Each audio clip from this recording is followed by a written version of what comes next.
प्रश्न नंबर 1, लेव वाइगोत्स्की के अनुसार बालक के संज्ञानात्मक विकास में सबसे महत्वपूर्ण भूमिका किसकी होती है? केवल आनुवंशिकता, सामाजिक एवं सांस्कृतिक वातावरण, केवल शारीरिक विकास, केवल अनुकरण। आंसर है सामाजिक एवं सांस्कृतिक वातावरण। प्रश्न नंबर 2, वाइगोत्स्की के सिद्धांत को मुख्यतः किस नाम से जाना जाता है? संज्ञानात्मक विकास सिद्धांत, सामाजिक सांस्कृतिक सिद्धांत, नैतिक विकास सिद्धांत, मनोसामाजिक विकास सिद्धांत। आंसर है सामाजिक सांस्कृतिक सिद्धांत। इसको इंग्लिश में कहते हैं सोशल कल्चर थ्योरी। आप सभी लोग इन जो भी सिद्धांत है इसको इंग्लिश में याद रखा करो, मतलब इनके जो नाम है उनको इंग्लिश में जरूर याद रखा करो, क्योंकि इंग्लिश वाले शब्द कभी बदलते नहीं है, जबकि हिंदी वाले शब्द अलग अलग बदल जाते हैं। प्रश्न नंबर 3, जेडपीडी का पूरा नाम क्या है? Zone of personal development, zone of proximal development, zone of primary development, zone of psychology development. Answer है जोन ऑफ प्रोक्सिमल डेवलपमेंट, अर्थात निकटस्थ विकास का क्षेत्र। प्रश्न नंबर 4, वाइगोत्स्की के अनुसार निकटस्थ विकास का क्षेत्र किससे संबंधित है? वर्तमान क्षमता और संभावित क्षमता के बीच अंतर, शारीरिक वृद्धि, स्मरण शक्ति, भाषा संबंधी त्रुटियां। आंसर है वर्तमान क्षमता और संभावित क्षमता के बीच अंतर को। प्रश्न नंबर 5, वाइगोत्स्की के अनुसार अधिक सक्षम व्यक्ति की क्या भूमिका होती है? दंड देने की, सीखने में सहायता एवं मार्गदर्शन देने की, केवल परीक्षा लेने की, केवल अनुशासन बनाए रखने की। आंसर है सीखने में सहायता एवं मार्गदर्शन देने की। प्रश्न नंबर 6, वाइगोत्स्की के सिद्धांत में MKO का अर्थ है more knowledgeable other, more knowledge object, mental knowledge operation, maximum knowledge order. Answer है A option more knowledgeable other. इसका मतलब यह है कि जो बालक जिस कार्य को कर रहा है उसमें दूसरा ऐसा पर्सन उसके पास में होना चाहिए जो उससे उस कार्य में ज्यादा जानता हो। प्रश्न नंबर 7, इसके फोल्डिंग का संबंध किससे है? स्थायी सहायता, अस्थायी सहायता, दंड, केवल पाठ्य पुस्तक पढ़ाना। आंसर है अस्थायी सहायता, टेम्परेरी असिस्टेंस। इसके फोल्डिंग में शिक्षक शुरुआत में सहायता देता है और बालक के सक्षम होने पर सहायता धीरे धीरे कम कर देता है। मतलब शुरुआत में शिक्षक सिखाता है और धीरे धीरे जो भी ज्ञान देता है उसको कम कर देता है। प्रश्न नंबर 8, वाइगोत्स्की के अनुसार भाषा किसमें महत्वपूर्ण भूमिका निभाती है? केवल संचार में, विचार एवं संज्ञानात्मक विकास में, केवल लेखन में, केवल सामाजिक व्यवहार में। आंसर है विचार एवं संज्ञानात्मक विकास। प्रश्न नंबर 9, वाइगोत्स्की के अनुसार प्राइवेट स्पीच का क्या महत्व है? यह सीखने में बाधा है, यह सोच एवं व्यवहार को नियंत्रित करने में सहायता करती है, यह केवल मनोरंजन है, इसका कोई महत्व नहीं है।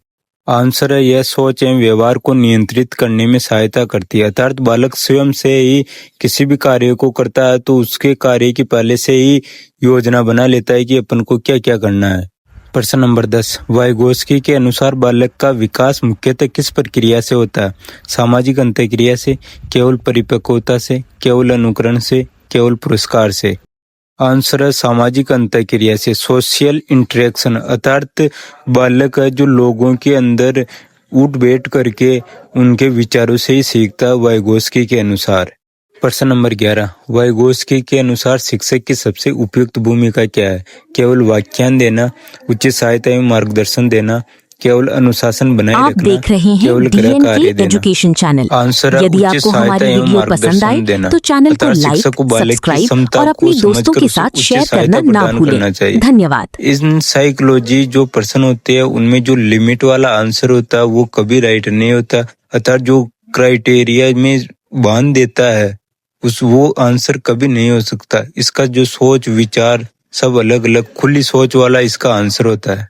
प्रश्न नंबर 12, वाइगोत्स्की के अनुसार सीखने के लिए कौन सा वातावरण अधिक प्रभावी है? एकाकी वातावरण, सामाजिक सहयोग एवं संवाद वाला वातावरण, केवल प्रतियोगिता वाला वातावरण, केवल व्याख्यान आधारित वातावरण। आंसर है सामाजिक सहयोग एवं संवाद वाला वातावरण। प्रश्न नंबर 13, वाइगोत्स्की के अनुसार संस्कृति बालक के विकास को किस प्रकार प्रभावित करती है? कोई प्रभाव नहीं, सोच और सीखने के तरीके को प्रभावित करती है, केवल शारीरिक विकास को प्रभावित करती है, केवल भाषा की गति को प्रभावित करती है। आंसर है सोच और सीखने के तरीके को प्रभावित करती है।